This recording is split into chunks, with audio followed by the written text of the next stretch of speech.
Good morning, or whatever time it happens to be where you are. My name is Argo Vermeer. Thank you for joining me on my channel, Collectivism Kills. And today we're going to talk about why does atheism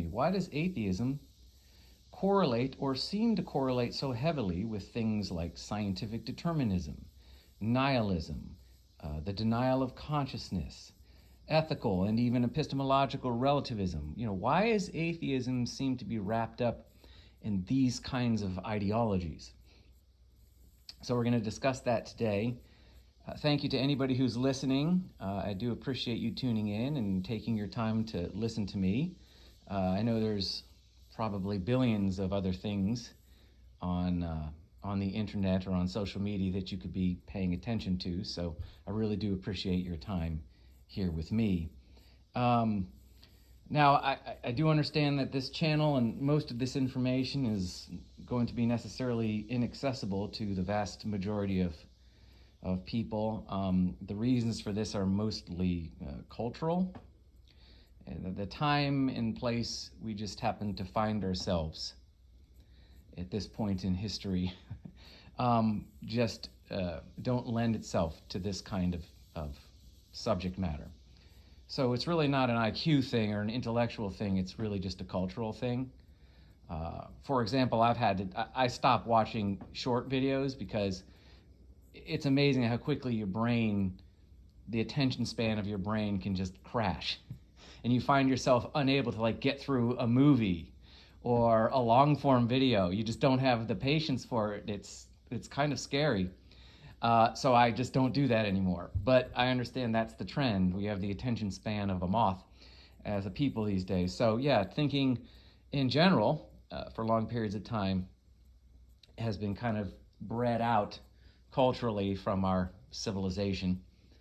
In fact, we're encouraged to not think too long or hard about anything. The world is absolutely full of distractions. So anyway, thank you.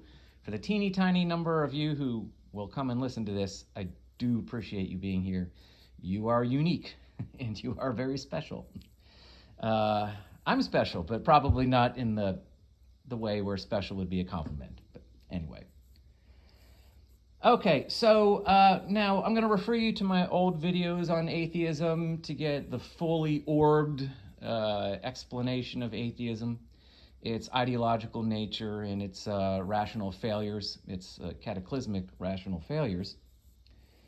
But to answer this question, and these things just kind of occur to me, I'll be walking into the hardware store and it'll just pop into my mind. And the thought popped into my mind the other day that, if you truly believe in the legitimacy and the efficacy of the individual self, you yourself, or you qua you, then you can't be an atheist. Now, at first glance, one might not lead to the other. The premise might not lead to the conclusion. But it actually does, and I'm going to explain why. If you actually believe in the legitimacy, in the objective existence of the conscious self, you cannot be an atheist. So there is no such thing as an atheist, regardless of what they may themselves believe or what they may themselves say, who can promote or affirm atheism and also believe in the objective existence and efficacy and legitimacy of their individual conscious self. And this is why you see atheism correlate so heavily and is usually underwritten implicitly by nihilism, scientific determinism, ethical relativism, this kind of thing. Okay, so to answer the question, again, why does atheism correlate, beyond the answer, which is, well, because there's no such thing as an atheist that can really, truly acknowledge the existence of their own self, their own conscious frame of reference. Let's work backwards to answer this question. I also want to apologize. I have the windows open and I live in a neighborhood, kind of unfortunately. It's mostly unfortunately to live in a neighborhood rather than the country. The only time it's not is Halloween, which is way more fun when you're in a neighborhood. Other than that, I really wish I lived, like on some land somewhere, or maybe even the swamp, somewhere away from all the people. The point being is that if you hear a lawnmower or a leaf blower or noise from outside or cars, I apologize. If it gets too overwhelming or intrusive, I'll close the window. But it's such a nice day, I thought I'd have them open. Okay. All right, so again, to accept the legitimacy, both existential and power, so to accept the legitimacy, so existential or objective existence of, and the power, or meaning the objective efficacy of the self, to accept that is a specific repudiation of atheism. And again, I don't want to go into the whole, atheism is a non-belief, it's a disbelief. Atheist doesn't make any positive claims about anything, so you can't really repudiate it because it's a non-belief. It's just making some kind of a claim. It's just asking evidence. It's asking for evidence and proof and reason for the existence of God, and therefore, what's there to repudiate? You can't repudiate a non-belief. Blah, blah, blah, blah, blah. I've been through all of that in the other videos on atheism. You can go look that up. That's just a quote. It's either explicit or implicit argumentative strategy, and it's completely nonsensical. The idea that you can ask for evidence or proof from the position of a disbelief is absolutely epistemological nonsense. It's a contradiction. There's no such thing as a non-belief. A non-belief is a placeholder. What atheists believe in is either the absence of a metaphysical primary, which is what we mean when we say God, or they mean a specific determinist metaphysical primary, usually scientific determinism. There's no such thing as arguing from disbelief or demanding evidence from the frame of reference of disbelief, because disbelief is an epistemological void, as I said before. So we're not going to go down that rabbit hole. I've dealt with it. It's an argumentative cope, and it's a deception. So, okay, so what is atheism? Let's just talk about it for a minute. Now, again, go back to my previous videos for a more in-depth examination of the ideology and false rationality of the atheist position. But we'll summarize it here. In summary, or rather, probably more specifically, in conclusion, atheism represents one of two things, in essence, always. It's either one, a rejection or the rejection of a metaphysical primary. So when I say metaphysical primary, what do I mean? I mean the thing that binds, that which binds the plurality of existence, or better said, the plurality of reality. So within reality, we have all these things, these different objects which coexist and interact. The efficacy and the objective nature, so to speak, the objective efficacy of this mutual existential interaction between all these different objects and man and man's conscious self and will and volition and epistemological and ethical foundations and all that stuff is made possible because it is bound together by a metaphysical primary. Okay? So this metaphysical primary explains, or attempts to explain, how you can have a variety of distinct objects within a single existence and have them actually efficaciously interact. So that's what the metaphysical primary is. So when we talk about God, you say, well, I don't believe, an atheist will say, I don't believe in God, or a Christian will say, I believe in God. And really, so that begs the question, well, what is God? What do you mean by God? Sorry if you hear any microphone noise. I'm trying to not rub my elbow on my easy chair near the microphone, but sorry, this is very low tech. I don't do high tech, and I don't do pictures and images, which again is another reason why I don't have many viewers, because there's nothing to look at, and our brains like to have things to look at. If you notice in YouTube videos, like at least half the time what you're seeing is unnecessary to what's being said. You could turn it off and get the same message. It's just pictures designed to give your eyeballs something to do, because that's what our brains have been acclimated to do when it comes to absorbing knowledge. But I don't do that because I can't be bothered. But anyway. So, anyhow, this is a low-tech operation. Okay. So what is God? We say, well, I don't believe in God, or I do believe in God. Well, what do you mean by God? Well, God, fundamentally, is very simple. It's a very simple thing.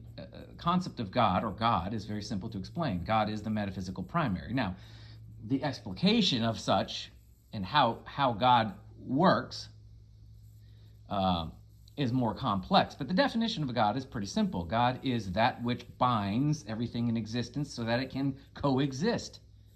So it is that thing which allows for the plurality of existence.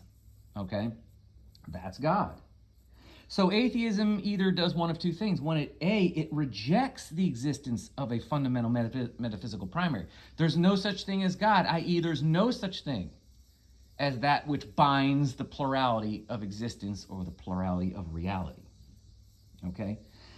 And therefore, this plurality, the actual objective existence or distinction between objects, between man, or even therefore man's consciousness, is purely an illusion. This distinction is purely relative and therefore purely subjective, fundamentally capital S subjective. There is no such thing as I myself versus another, I versus other. There's no such thing as an actual objective distinction between object A and B, or the parts contained within A and B. And therefore, nothing can actually be defined.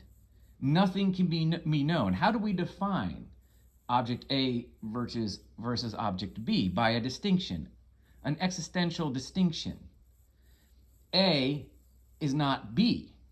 A, the existence of A at the metaphysical level, is in some sense, therefore the definition is in some sense corollary to the distinct existence of B. Okay, I don't want to get into down the metaphysical rabbit trail, but the point being is that because there's no real such thing as a plurality of existence, and all interaction is an illusion, and all action therefore is relative and therefore also subjective and illusory, and therefore consciousness cannot know any distinction from which to identify or objectively define A versus B, for example, nothing can be known. And nothing can be valued, okay? So there's nothing that can really be known or defined as objectively real. Existence becomes itself utterly subjective and fundamentally illusory. This is one of the two things atheism represents, okay? So, therefore, if this is the position of the atheist, the denial, implicit or overt, explicit or implicit, denial of a metaphysical primary, or that which binds the plurality of existence. Hold on a second. Wait. Okay, then atheism, therefore, is the predictable belief from nothing, right? It's an argument from nothing. Atheism, therefore, would be epistemologically rooted in a disbelief or non-belief, because nothing is real, and therefore nothing can be known. And so atheism, predictably, is an ideological position that proceeds from nothing, from non-belief or disbelief, okay? Now, obviously, if nothing is real and nothing exists, then there's no such thing as the self. There's no such thing as you qua you. There's no such thing as your consciousness, or rather, your conceptualizing frame of reference, okay? So the second thing atheism there might represent, okay, if it's not representing the absence of a metaphysical primary, the second thing it represents, or could represent, of the two, is it represents a metaphysical primary, but it is a deterministic metaphysical primary. Meaning that the metaphysical primary, the thing that binds the plurality of existence or reality together, exists or is there, but it is entirely deterministic. In which case, everything which exists is really simply a manifestation or an expression of the root metaphysical primary. Everything is the metaphysical primary. There's no actual distinction. The actual distinction, the actual plurality, is therefore completely illusory and subjective, which brings us back to the idea that there's nothing which can be known, and therefore atheism represents an ideology or intellectual position that proceeds from an epistemological vacuum or from a disbelief or from non-belief, okay? So, let's do this again. Let's kind of flesh this out. So atheism could be, of the two things, the second thing it could be is it represents a deterministic metaphysical primary. For example, this is what scientific determinism is. That's why you see so many atheists appeal to science. When you try to hit them with your religious belief, they'll say science doesn't care about your God or some other, crap like that, So many atheists are really just scientific determinists. They believe in a deterministic metaphysical primary or primaries. So some sort of unconscious or metaphysical primary that is incompatible with consciousness. The blind watchmaker, so to speak. Some unconscious determinist force, like the mathematically, and it's always ethereal. It's always completely abstract. It's non-physical. So the belief in this non-physical blind watchmaker, like the laws of nature, the mathematical universe, the laws of physics, the processes of evolution, the processes of biology, it's always rooted in the divine, right? Which makes their atheism completely hypocritical.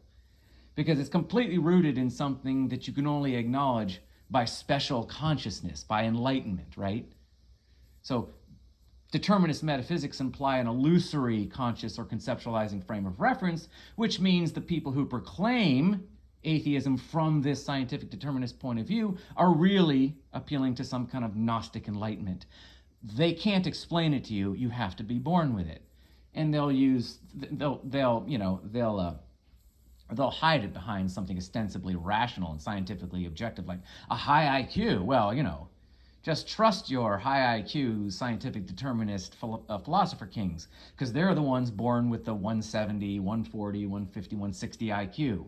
And that's just their divine knowledge. That's the source of their Gnostic enlightenment, Again, it's all hypocritical. It's just another kind of religion. Determinist metaphysics are just religious and mystic. There's no rational explication, and they always have to appeal to Gnostic enlightenment because, again, determinist metaphysics always imply an illusory consciousness. And so you ask them, well, if consciousness is an illusion, how can you argue for an objective truth from your subjective consciousness? And subtract the 3, carry the 1, and the next thing you know, they're appealing to some kind of Gnostic enlightenment, usually their high IQ or some nonsense like that. Okay? So again, it's a determinist metaphysical primary. Oh, they believe in the metaphysical primary. They believe that something binds all of reality, but it's the laws of nature. It's the laws of physics. It's some kind of determinist metaphysical primary. I believe in physics it's called the unifying theory. They're still trying to find the unifying equation, something like that. The one single mathematical equation that implies all others. That implies how you get everything from a singularity. This is impossible. This is completely rationally impossible. You can't think. You will never explain how reality works from a singularity. And that's why science is completely incapable of explaining the nature of reality or existence. It can mathematically describe it, but it can't explain it. Its nature, its value, its purpose, its meaning. That is a role that only the philosopher can play. So science is, as Sala said, I think that was his name in Raiders of the Lost Ark, scientists, when they're trying to find the unified theory or the unifying equation or the meaning of everything, etc., are digging in the wrong place. And they will never find it that way. It will always terminate at contradiction. The singularity makes everything an expression of itself, which makes this plurality completely an illusion, which means that all there is the singularity. The singularity is infinite, which equals fundamentally, meaningfully, zero at the end of the day. Infinity and zero, in terms of efficacy and meaning, are identical. Infinity is zero. Zero is infinity. You can't think in terms of cause and effect, of direct or determinist metaphysics. You can only think in terms of corollary. That's the only way it works. You have to think in corollary terms. You cannot think in direct this to this, okay? That's why it's always going to be explained philosophically, never scientifically. Okay, so an atheist will hold to a determinist metaphysical primary, such as the laws of nature, the mathematical universe, the blind watchmaker, etc., etc. So again, the plurality, therefore, is entirely subjective and entirely relative. All is an expression of infinity, the infinite singularity of the metaphysical primary.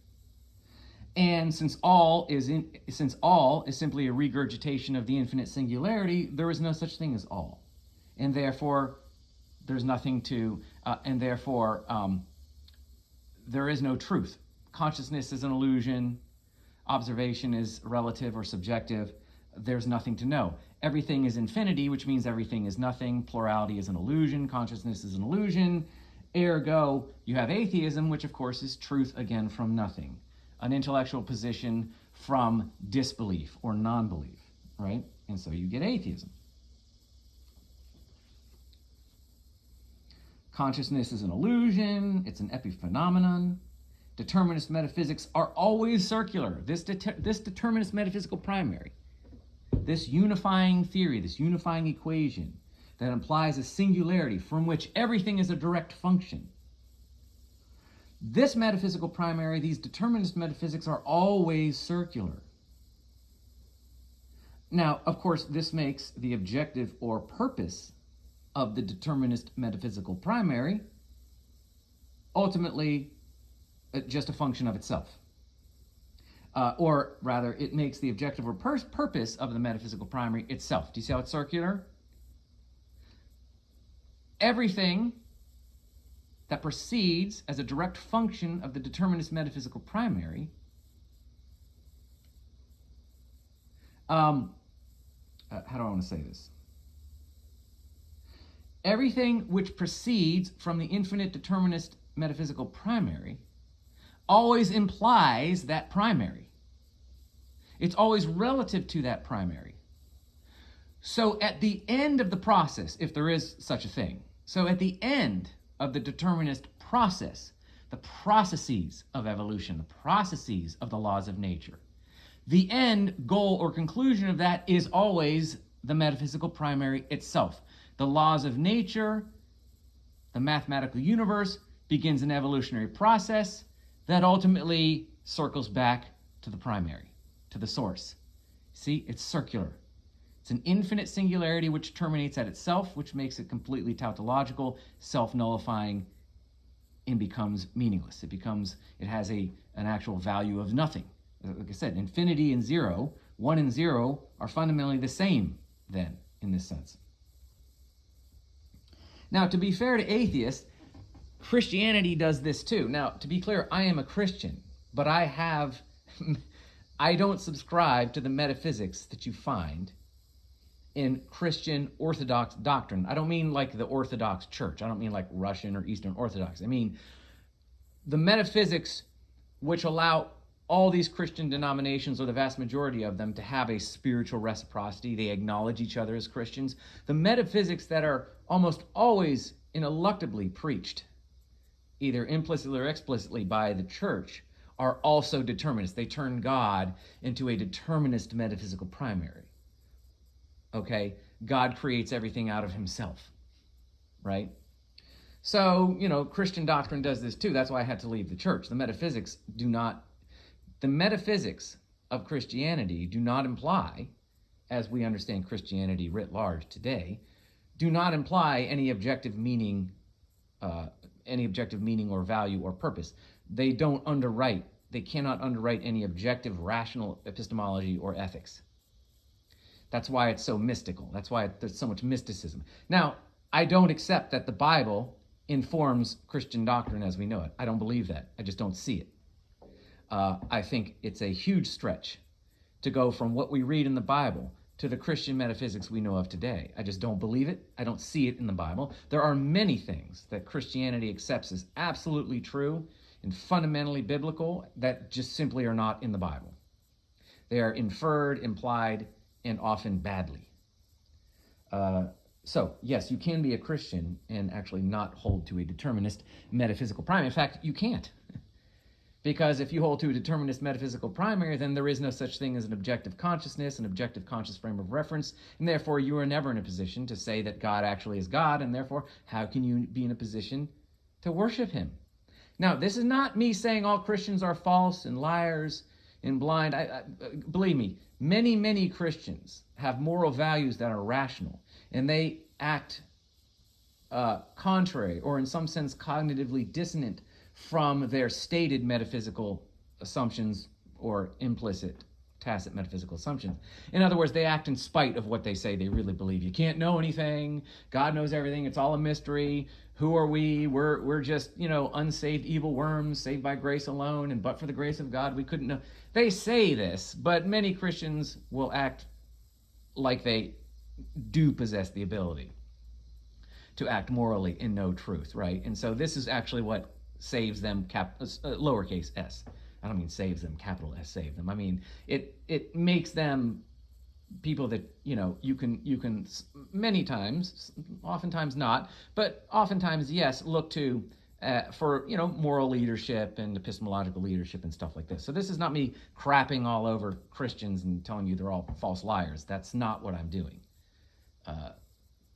Thankfully, most of them that I've run into act in some significant way in spite of what they say they believe about the roots of man and God. But it does need to be corrected, because on a broad meta scale, culturally, it does make Christianity rather impotent, which is unfortunate when it doesn't need to be. I was thinking of starting a church called Reason Church or Reality Church, something where we could talk about God and Christ removed from all the mysticism. Now, I don't mean removed from spiritualism. That's different. Spiritualism is to acknowledge that there is a part of reality beyond the physical that is actually meaningful and objective, can be known, and can be acquired, can be applied, and can be used efficaciously. There is a spiritual realm. There's a self. There's a soul. You could say the self, the you qua you. There are fundamental aspects of reality which you can't know scientifically or materially, right? So when I say spiritually, that there's a spiritual nature to reality, that's what I mean.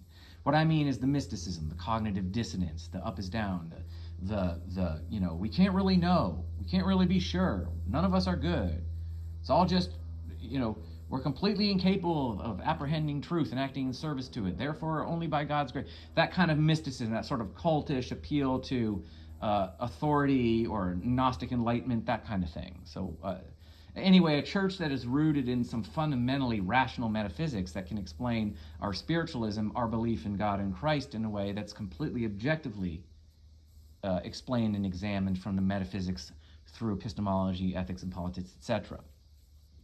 It would probably be about as popular as this channel is. So whether I bother doing that, probably not, unless I was independently wealthy and had the time to do that.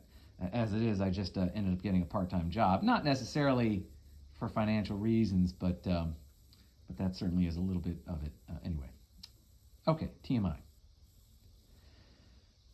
Okay, blah, blah, blah. All right, wrapping this up. I don't want to go too long. Okay, so here's the deal, and here's why you can't, so explaining what atheism means, either the rejection of a metaphysical primary or the belief in a determinist metaphysical primary. This is why the belief in the objective legitimacy and efficacy of you yourself, you qua you, the objective nature of the conceptualizing frame of reference or consciousness,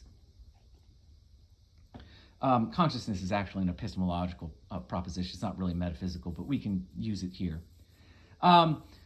So the legitimacy of the self, the belief in the legitimacy of you, of your consciousness, your conceptualizing frame of reference, this implies a meaningful and rational metaphysical primary. There is an objective truth which you can know and can be known, and therefore can be acted in service to. So the acknowledgement of a legitimate conscious capital S singular self, that which makes you you, beyond just your body, implies a meaningful and rational metaphysical primary. Okay? Meaning that it implies a consciousness which can know objective truth and therefore can know that which must bind the plurality of existence. You cannot have a plurality of existence that isn't bound in existence by a fundamental shared quality. There's something shared amongst all which exists that allows it to exist objectively and efficaciously. Okay? So to acknowledge the legitimate self is to acknowledge a rational, non-deterministic metaphysical primary, which implies a rational source of the plurality of existence or reality. Okay? So the legitimacy of the self, to believe that, implies a meaningful and rational metaphysical primary, where the relationship of everything which exists is corollary, not deterministic.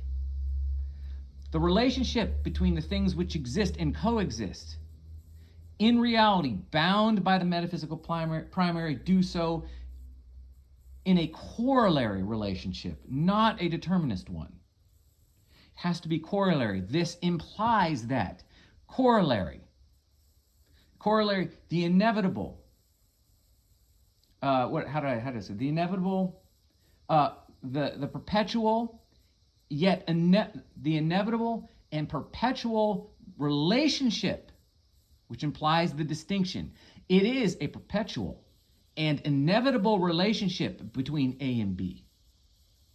Okay, so it's a relationship, there's a distinction, but it's perpetual and inevitable. That's the corollary. The corollary is a perpetual and inevitable relationship, which implies the distinction. So, for example, the corollary is authority and force, governmental authority and force, government and law, love and value, labor and property. Things, you have these distinction between things, but the distinction is ineluctable. It's a distinction, they're not the same thing, but they are linked in a corollary relationship where you don't get one without the other. This has to be understood not as something physical, but as something conceptual. It is a conceptual relationship. People go, that's not possible. If the distinction is inevitable, then that's a contradiction, because one, you're saying one is the same thing as the other. No, this has to exist on a conceptual level. Corollary is conceptually, objectively different than determinist. One does not proceed as a function of the other, but the relationship is inevitable and perpetual. Okay, so you have to start thinking in terms of corollary. That's the only way that you're going to be able to describe that's the only way that you can describe epistemologically the nature of reality. It has to be done in corollaries. Okay, so the legitimacy of the self, the belief in the legitimacy and efficacy of the conscious self implies a meaningful and rational metaphysical primary, in which case all objects interact in reality. In corollary, not determined relationships. Okay. A rational metaphysical primary implies the plurality of existence. It does not deny it. So both the out-and-out rejection of the metaphysical primary denies the plurality of existence, and the acceptance or the assertion of a determinist metaphysical primary, like the laws of nature, also deny fundamentally the plurality of existence while paying lip service to it. Okay. The belief in the legitimacy of the conscious self implies a plurality of existence rooted in a metaphysical primary where that plurality is objective, knowable, and real. Okay? And this is why belief in the legitimacy and efficacy of the individual self precludes atheism. The real self, this real self implies real, then, and objective, efficacious interaction amongst the plurality of things which exist, both the physical interaction and the epistemological and ethical interaction between man's consciousness, and his physical environment, okay? The real self implies real and objective, efficacious interaction amongst the plurality of things which exist, both physically, epistemologically, and ethically, okay? All right. This rational metaphysical primary implies that consciousness, the self, the conceptual frame of reference, you qua you, is real. And okay, now hear me out here. So the rational metaphysical primary implies that consciousness, or the self, the conceptualizing frame of reference, you qua you, implies that you are real. And this, because of the corollary relationship between consciousness and volition, implies that your will is real. A legitimate consciousness, therefore, implies free will, which makes sense in a corollary, not determined reality. If things interact in a corollary relationship, then free will is possible because outcomes are not determined. Okay? So, this rational consciousness, this conscious self, which implies a rational or real will or volition, implies, therefore, a non-deterministic metaphysical primary. Number one, and it implies, therefore, that such a metaphysical primary does exist. So it destroys or it precludes atheism in both ways. It implies a metaphysical primary that is not determinate. So the belief in the objective legitimacy and efficacy of the conscious self implies a rational, non-deterministic metaphysical primary, which therefore implies that the metaphysical primary actually exists. And so it precludes atheism as it reveals itself in one of those two ways that I illustrated before, that I explained before, right? So the belief in the legitimacy of the self implies A, that the metaphysical primary does objectively exist, and it is not deterministic, said simpler, okay? And this precludes atheism because atheism, once again, is a manifestation either of an idea that there is no such thing as a metaphysical primary, there's nothing really which binds the plurality of existence, or there is a metaphysical primary, but it's a deterministic metaphysical primary, which renders all of the plurality of existence entirely subjective, which means it doesn't really exist. You see how those two things are effectively the same thing? So yeah, and this is why the belief in the legitimacy of you qua you, of your conscious self, precludes atheism, which is why any time you run into an atheist, you are running into somebody who doesn't acknowledge that there's any such thing as you qua you, that your consciousness, your ability to actually know anything objectively, to move or act from this conscious or conceptualizing frame of reference is a complete lie. That's who you're running into. You're running into somebody who doesn't acknowledge that you actually exist, and neither do they. And therefore, why should you have a conversation with an atheist about anything you fundamentally believe with respect to God, or what they don't believe with respect to God? The answer is there is no reason. To have any kind of discussion or debate with an atheist at this level is a complete and categorical waste of time. It is throwing your energy and your beliefs and your cherished values into oblivion. It is the philosophical or epistemological and ethical equivalent of just taking out a wad of cash and lighting it on fire. It's meaningless, okay? And you should avoid it. So, yes, that's all I had to say today. I do appreciate anybody who's stuck through this long. I'm going to wrap it up by offering a little bit of an explanation here. This is just a tag on the end. You can turn the video off now if you want to. Thank you for listening. I appreciate anybody's time and energy and attention. If you want to like, subscribe, that's awesome. It's always nice to get some validation from the audience, if there is one for this. So liking, subscribing, sharing would be great. If you can find your way to this video through the sea of social media content. Okay, but I want to go over quickly. Here's something that would be useful to you all. What is this metaphysical primary, this non-deterministic metaphysical primary, this metaphysical primary that makes the plurality of objects which exist a corollary relationship and not a deterministic one? That metaphysical primary is ability, capital A. Ability is, as far as I can tell, the only metaphysical primary that works, capital A, ability. Ability implies a plurality of existence which interacts on a corollary basis, not a deterministic one. So I would say ability. What binds everything in existence? Its ability to exist, and therefore its ability to do what it does as distinct from what other objects do. The ability of object A to be A and do A things relative to object B, which functions according to its ability to be object B and do what object B does. Okay? So ability seems to be, that I have found after years of thinking and pondering and reasoning, ability, well actually it only took a couple of years. I've had that metaphysical primary for quite a while. But ability seems to work, from what I can tell, as a metaphysical primary. That implies a rational and objective plurality of existence. It implies objective distinctions. In other words, it doesn't contradict the idea that object A is actually itself object A as distinct from object B, and yet can interact with object B.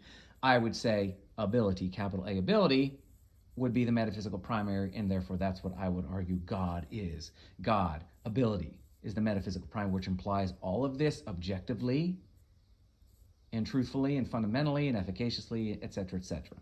So, and then wrapping up, so I talk about metaphysics, epistemology, ethics, politics in these videos. So let me just do a brief, really simple summary of what I mean by these terms. The major 5 categories of philosophy are metaphysics, epistemology, ethics, politics, and aesthetics. What do we mean by this? Very simple. Metaphysics asks the question, what is real? Epistemology asks the question, what is true? Ethics asks the question, what is good? Politics asks the question, what is society? What is social interaction amongst the conscious?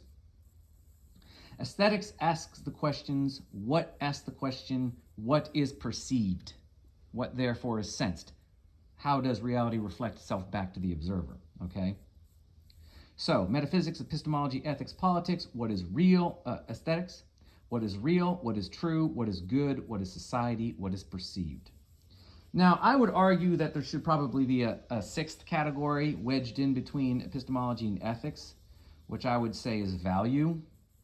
I mean, you could kind of wrap value. You see, the thing with value is that it straddles epistemology and ethics, meaning what is the value of truth? So you have epistemology, which is like, what is knowledge? What do we consider truth versus what isn't true? And then you have ethics, which is, okay, how do we apply truth? Or what, more specifically, what would the outcome of the application of truth look like? So as man applies, as the observer applies truth, what does it look like? That's ethics. Where value is kind of wedged in between those two. Value is, before man applies it, what is its value? Meaning, what can man expect to get out of the application of truth? And why should he want that? Why is that desired?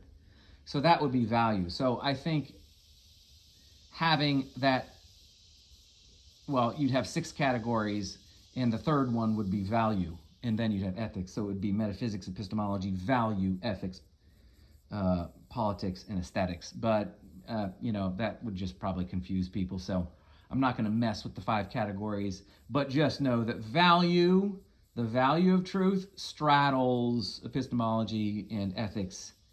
At the very least, it's a very important. There should be an asterisk next to epistemology and ethics that discusses value at the bottom of the page. So at the very least. So, all right, that's all I have to say. I hope that this was interesting and enjoyable to you who have a mind for this kind of thing and find it of interest and value.